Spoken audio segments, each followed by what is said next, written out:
Hello dear students, welcome back in SST class of grade 7 subject history. Dear students, as you all know, we are taking information about chapter number 8. Now in this video we are going to start our new point Islam and Sufism. इसके बारे में हमने थोड़ी बहुत जानकारी ली है. इस video में हम इस जो पॉइंट को ब्रीफली देखेंगे. Okay, see the Sants had much in common with the Sufis, so much so that it is believed that they adopted many ideas of each other. जो संत थे इस्लाम और सूफीज़म में, वो एक दूसरे के जो विचार है, आइडियाज़ है, एक दूसरे के साथ क्या करते थे, शेयर करते थे. Sufis were Muslim mystics. They rejected outward religiosity and emphasized love and devotion to God and compassion towards all fellow human beings. देखो, हमने पिछले वीडियो में देखा था कि सूफीज़म में जो भी कुछ संत थे उन्होंने गॉड की जो श्रद्धा है, ईश्वर की तरफ जो भक्तिभाव है वो सिखाया था, और ह्यूमन बीइंग्स यानी कि मानवीय जीवों के साथ हमने अच्छे से बर्ताव करना चाहिए, ये भी बात उनसे सीखी है या फिर उसके बारे में इंफॉर्मेशन ली है. इस्लाम प्रोपोगेटेड स्ट्रिक्ट मोनोथिज्म और सबमिशन टू वन गॉड. इस्लाम क्या करता है, क्या एक्सप्लेन किया है इस्लाम में कि गॉड वन है, यानी कि ईश्वर एक है.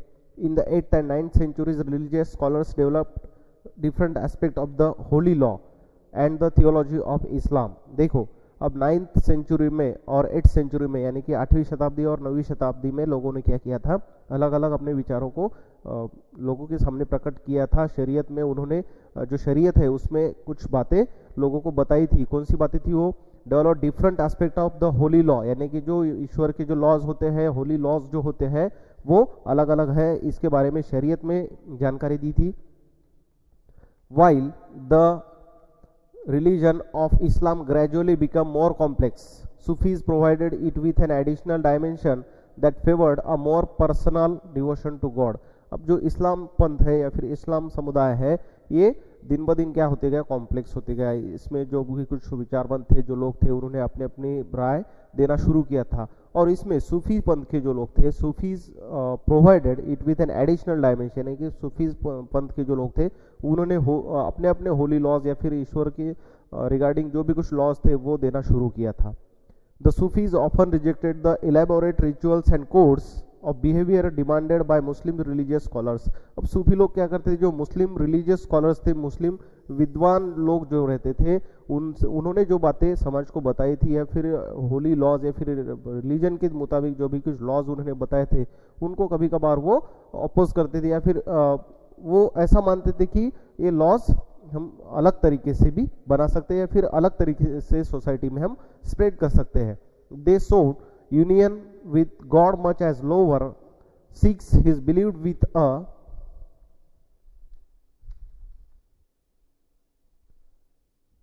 disregard for the world. Like the saint poets, the Sufis too composed poems expressing their feelings and a rich literature in prose, including anecdotes and fables developed around them. अब सूफी संत जो थे, सूफी संत होकर गए, सूफी समुदाय जो था उसमें कुछ संत होकर गए हैं, तो समाज में अपनी विचारधारा फैलाने के लिए लोगों में जो ईश्वर है वो वन गॉड है या फिर ईश्वर एक है या फिर ईश्वर के बारे में जो भी कुछ मैसेजेस है वो समाज तक पहुंचाने के लिए वो किसका सहारा लेते थे, वो पोएट्स रहते थे, यानी कि पोएम्स रचते थे, पोएट्स की कंस्ट्रक्शन करते थे, composed poems expressing their feelings, उनकी जो फीलिंग्स है वो एक्सप्रेस करने के लिए पोएम्स तैयार करते थे. And rich literature in prose including anecdotes and fables developed around them.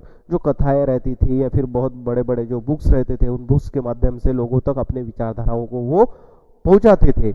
Among the great Sufis of Central Asia were Ghazali, Rumi and Saadi. अब जो सूफीज लोग कौन कौन थे, एक फेमस थे सेंट्रल एशिया में जिनका नाम है Ghazali, Rumi and Saadi. Like the Nathpanthis, Siddhas and yogis, the Sufis too believed that the heart can be trained to look at the world in a different way. जैसा कि हमने पिछले वीडियो में देखा है, नागापंथीज, सिद्धास और योगीज किस तरह से योग करते थे, मेडिटेशन में अब वो विश्वास रखते थे कि सिद्धास क्या करते थे, योगीज क्या करते थे, मेडिटेशन में अपना विश्वास रखते थे, बिलीफ रखते थे कि मेडिटेशन करना चाहिए, ध्यान करना चाहिए, तप करना चाहिए, ताकि अच्छे विचार अपने दिमाग में आए, एक अच्छा कल्चर हम तैयार कर सके. उसी तरह से ये जो सूफी संत थे ये भी किस बात में बिलीव रखते थे कि believe that heart can be train to look at the world in different way. हम हमारे मन को एक अलग तरह से ढाल सकते हैं। हम हमारे विचारों, अच्छे विचारों से अगर रहते हैं, अच्छे विचार अगर हमारे मन में रखते हैं, तो इस विश्व को देखने का नजरिया एक अलग ही डिफरेंट टाइप ऑफ वे रहेगा। They developed elaborate methods of training using जिक्र, chanting of a name or sacred formula, contemplation, sama, singing, raqs, dancing, discussion of parables, breath control, etc. Under the guidance of a master or peer, thus emerged the silsilas, a spiritual genealogy of Sufi teachers, each following a slightly different method, तरीका of instruction and ritual practice. अब देखिए सूफी संत क्या करते थे, अपने विचारों को लोगों तक पहुंचाने के लिए अलग अलग जरियों का इस्तेमाल करते थे। पोएट्स रचते थे, कथाएं बनाते थे, बुक्स लिखते थे, और उन्होंने और भी कुछ मेथड्स यूज की जिनका नाम क्या था, जिक्र, यानी कि किन बातों का जिक्र करना या फिर लोगों तक अपनी बातों, अपनी राय जो है, ओपिनियन से वो पहुंचाना। कंटेम्पलेशन, सामा यानी कि सिंगिंग के द्वारा, राक्स डांसिंग के द्वारा, discussion of parables, breath control etcetera, इन जैसे जो बातें हैं, इन जैसे तरीके अपनाकर वो लोगों तक अपनी बातें जो है, अच्छे विचार जो है वो फैलाते थे। और इस मेथड को तरीका भी कहा जाता था, इंस्ट्रक्शन रिचुअल प्रैक्टिस, यानी कि रिचुअल प्रैक्टिस जो थी, वर्शिप जो थी भगवान के रिगार्डिंग, जो भी गॉड रिगार्डिंग जो वर्शिप्स थी, रिचुअल प्रैक्टिसेस जो थी, ये सब चीजों को समाज तक पहुंचाने के लिए अलग अलग जरियों का इस्तेमाल उनके द्वारा किया गया। ओके, सी यहां पर पिक्चर दिया गया है किस तरह से, देखो, in Kashmir the Rishi order of Sufism flourished in 15th and 16th centuries. This order was established by Sheikh Nuruddin Wali, also known as Nand Rishi, and had a deep impact of the life of the people in Kashmir. A number of shrines dedicated to Rishi saints can be found in many parts of the Kashmir. Kashmir का एक यहाँ पर picture दिया गया है जिसमें किस तरह से सूफीज्म फ्लोरिस्ट हुआ, किस तरह से सूफीज्म में वर्क किया जाता था, उसके बारे में इस पिक्चर के द्वारा जानकारी देने का प्रयास यहाँ पर किया गया है। ओके, देखिए, a large number of Sufis from Central Asia settled in Hindustan from the 11th century onwards. देखिए, अब हिंदुस्तान यानी कि भारत में ये जो सूफी है वो कब आए, a large number of Sufis from central Asia, Madhya Asia से हिंदुस्तान में सूफीज लगभग 11वीं शताब्दी जो थी, यानी कि 11th सेंचुरी में वो आए, वहां पर सेटल हुए। This process was strengthened with the establishment of the Delhi sultanate, chapter 3, when several major Sufi centres developed all over the subcontinent. और ये बात कब हो गई, जब दिल्ली सल्तनत थी, या फिर this process was strengthened the establishment, यानी कि दिल्ली सल्तनत की स्थापना जब हुई, दिल्ली में हुकूमत जब स्थापित हुई, एस्टेब्लिश हुई, तब से सब कॉन्टिनेंट में सूफी जो समुदाय है वो देखा जाने लगा, वो पाया जाने लगा। द चिश्ती सिलसिला was among the most influential order.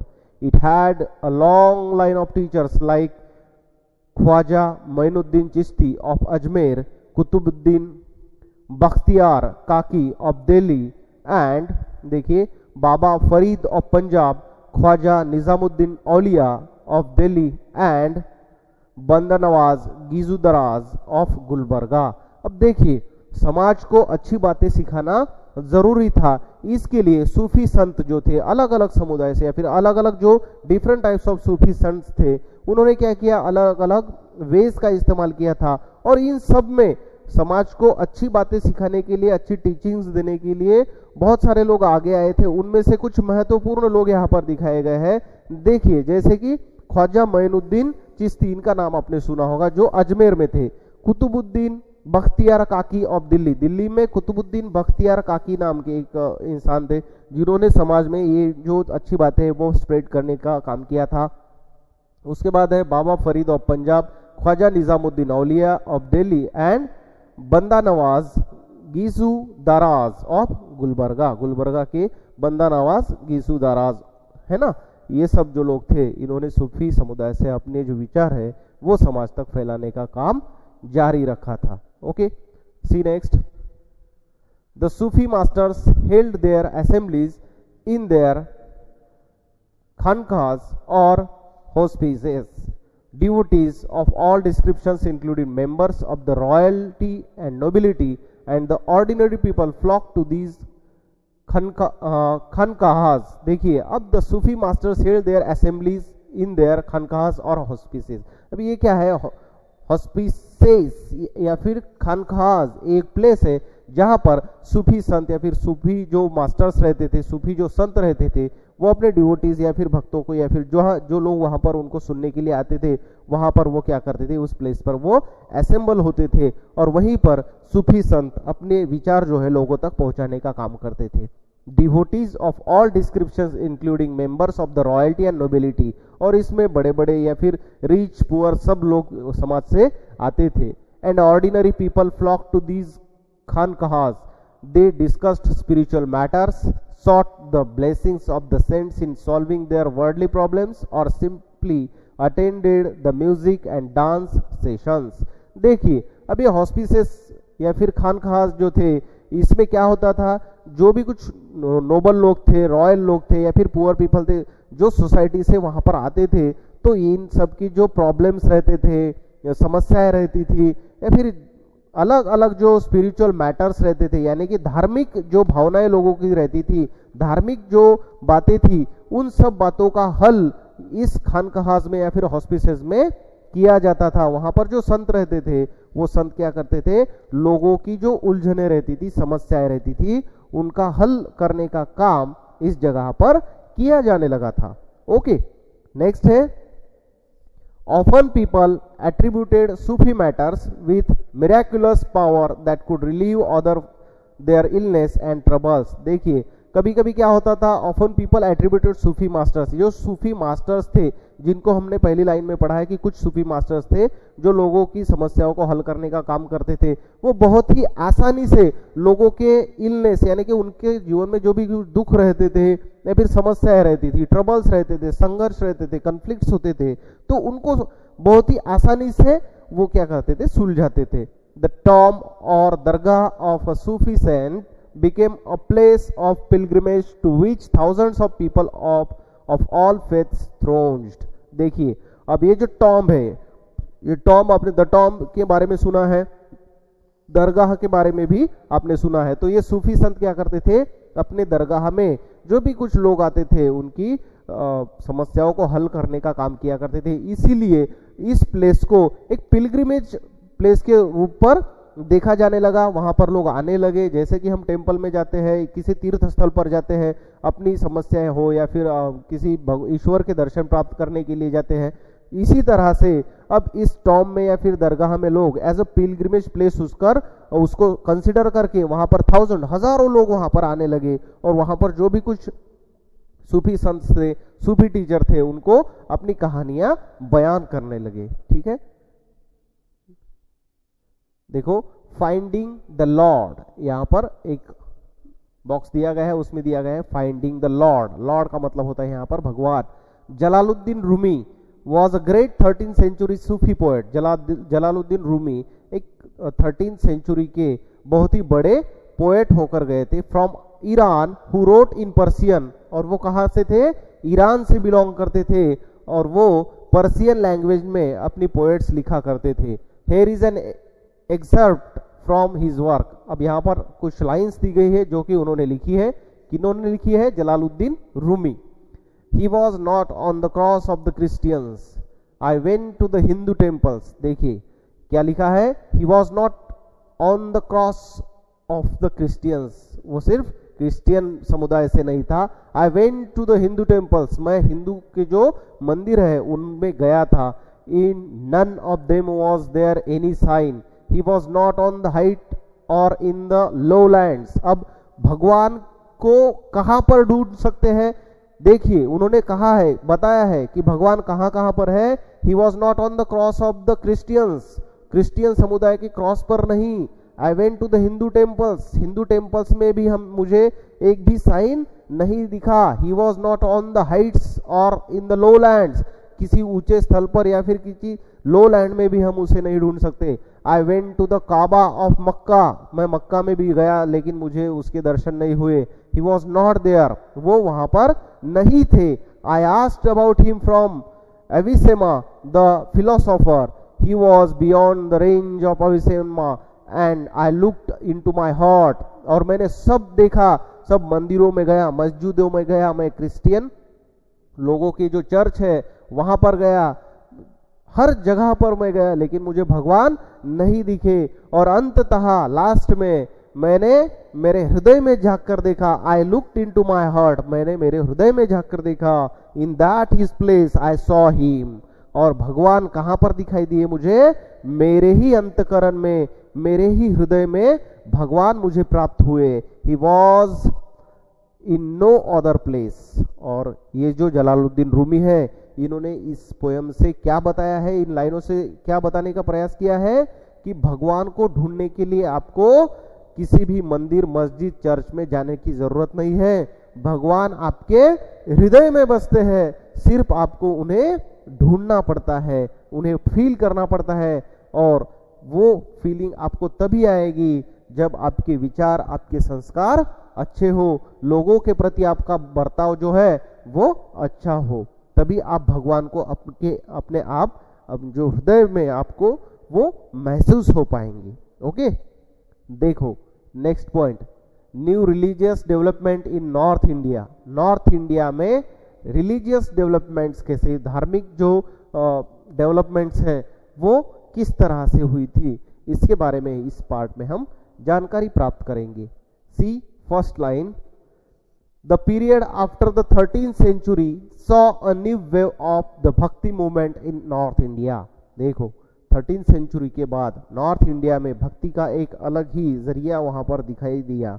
This was an age when Islam, Brahmanical, Hinduism, Sufism, various strands of bhakti and Nathpanths, Siddhas and yogis influenced one another. अब 13th century में भक्ति का फ्लो जो है वो बढ़ गया था। हर समुदाय से लोग क्या करते थे, अपने अपने हिसाब से अपनी अपनी धार्मिक भावनाओं को प्रकट करने लगे थे। इसमें कौन कौन था? देखो, इस्लाम भी शामिल था, ब्राह्मणिकल हिंदुइज्म शामिल था, सूफिज्म, वेरियस स्ट्रैंड्स ऑफ भक्ति एंड नाथापंथ्स, सिद्धास एंड योगीज। इन लोगों ने अपने विचार समाज में जोर शोर से फैलाने का काम शुरू किया। We saw that the new towns, chapter 6 and kingdoms, chapter 2, 3 and 4 were emerging and people were taking up new professions and finding new roles for themselves। जैसा कि बच्चों हमने चैप्टर नंबर 6 में, chapter number 2, chapter number 3 and 4 में देखा है कि नए किंगडम्स, नए टाउन्स क्या हो रहे थे, एमर्जिंग हो रहे थे, नए टाउन्स, किंगडम्स, एम्पायर्स बन रहे थे और लोगों की जो भक्ति का मार्ग है वो दिन ब दिन बढ़ता जा रहा था। भक्ति करने वाले लोगों की संख्या जो है वो बढ़ती जा रही थी। टेम्पल्स का निर्माण, कंस्ट्रक्शन, मस्जिदों का कंस्ट्रक्शन, अलग अलग जो रिलीजियस प्लेसेस होते थे उनका निर्माण होने का कार्य उन दिनों में शुरू हुआ था।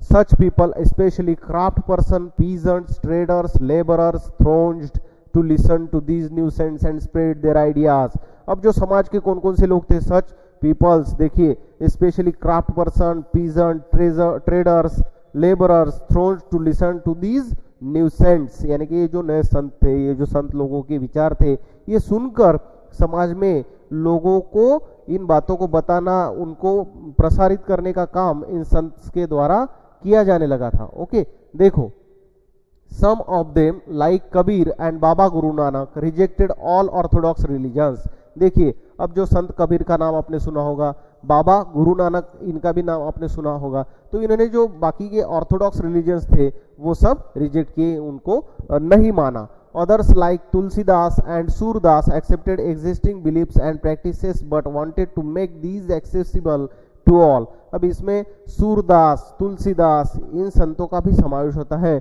जिन्होंने अपनी अपनी विचारधाराएं प्रकट करने का कार्य किया था। Tulsidas conceived of God in the form of Rama। देखिए, अब तुलसीदास जो थे उन्होंने क्या कहा कि गॉड का जो रूप है वो राम में देखा। Tulsidas composition Ramcharitmanas written in Awadhi, a language used in eastern Uttar Pradesh. अब ये जो तुलसीदास थे इन्होंने राम के ऊपर, प्रभु राम के ऊपर क्या किया था, एक बुक लिखा था रामचरितमानस। रामचरितमानस नाम का बुक आपने सुना होगा, उसके बारे में इस बुक में जानकारी दी है, जो कि अवधी भाषा में लिखा है। और ये अवधी भाषा कौन सी थी, a language used in eastern Uttar Pradesh, Uttar Pradesh में यूज की जाने वाली लैंग्वेज है जिसे कहा जाता है Awadhi. Is important both as an expression of his devotion as a literary work. देखो अब ये जो बुक थी, इस बुक से उन्होंने भगवान के प्रति उनका जो डिवोशन है वो दिखाने का प्रयास किया था। Surdas was an ardent devotee of Krishna. अब जो सूरदास थे वो किसके भक्त थे, जो भगवान श्री कृष्ण है उनके भक्त थे या फिर श्री कृष्ण के भक्त थे। His compositions compiled in the Sursagar, Sursaravali and Sahitya Lahari expression his devotion. अब ये जो सूरदास थे इन्होंने भी भगवान श्री कृष्ण पे अलग अलग रचनाएं की थी। वो कौन कौन सी रचनाएं थी, कंपाइल्ड सुरसागरा, जैसे कि कौन कौन से बुक थे देखिए, सुरसागरा, सुरसारवल्ली एंड साहित्य लहरी। साहित्य लहरी नाम के ये जो बुक्स थे, इन बुक्स में श्री कृष्ण के बारे में इन्होंने जानकारी लिखी थी। ऑल्सो कंटेम्पोररी वॉज शंकर देवा of Assam, late 15th century, who emphasized devotion to Vishnu and composed poems and plays in Asami। उसी के साथ शंकर देवा नाम के एक जो पर्सन थे उन्होंने भी आसाम में क्या किया, भगवान के प्रति अपने जो लिटरेसी है वो लिखने का काम किया। who emphasized devotion to Vishnu, और वो किसके भक्त थे, शंकर देवा डिवोशन टू विष्णु, यानी कि विष्णु, भगवान विष्णु के वो डिवोटी थे। And composed poems and plays in Assamese. देखो उन्होंने आसामी लैंग्वेज में अलग अलग तरीके से क्या किया, पोएम्स बनाना शुरू किया। He began the practice of setting up namghars and houses of recitation and prayer, a practice that continues to date. अब उन्होंने अलग अलग प्लेस पर भगवान की जो डिवोशन है, डिवोटी है या फिर भक्ति है वो करने का काम किया। और वो अलग अलग प्लेसेस पर वो, जैसे कि नामघर्स, हाउसेस ऑफ रिसाइटेशन, यानी कि नाम स्मरण करने के लिए प्लेसेस उन्होंने तैयार करना शुरू किया। This tradition also included saints like Dadu Dayal, Ravidas and Mirabai. अब यहाँ यहीं से, इसी ट्रेडिशन से, इसी परंपरा से आगे चलकर और भी कुछ संत आए जिनके नाम थे दादू Dayal, Ravidas, Mirabai. Mirabai was a Rajput princess married into the royal family of Mewar in the 16th century। अब मीराबाई कौन थी, ये एक राजपूत प्रिंसेस थी जिनका विवाह, जिनकी मैरिज किसके साथ हुई थी, into the royal family of Mewar. Mewar की जो रॉयल फैमिली थी उनके घर में इनको विवाहबद्ध किया गया था शताब्दी 16, यानी कि 16th सेंचुरी में, 16वीं शताब्दी में इनका विवाह हुआ था। Mirabai became a disciple of Ravidas, a saint from a caste consider untouchable. देखिए अब आगे चलकर ये जो मीराबाई है ये किसकी भक्त हुई या फिर शिष्या हुई, डिसिपल। डिसिपल का मतलब होता है शिष्या। तो जो संत रविदास थे इनकी वो आगे चलकर शिष्या हुई। जो संत रविदास के विचार थे उन विचारों पर वो चलने लगी।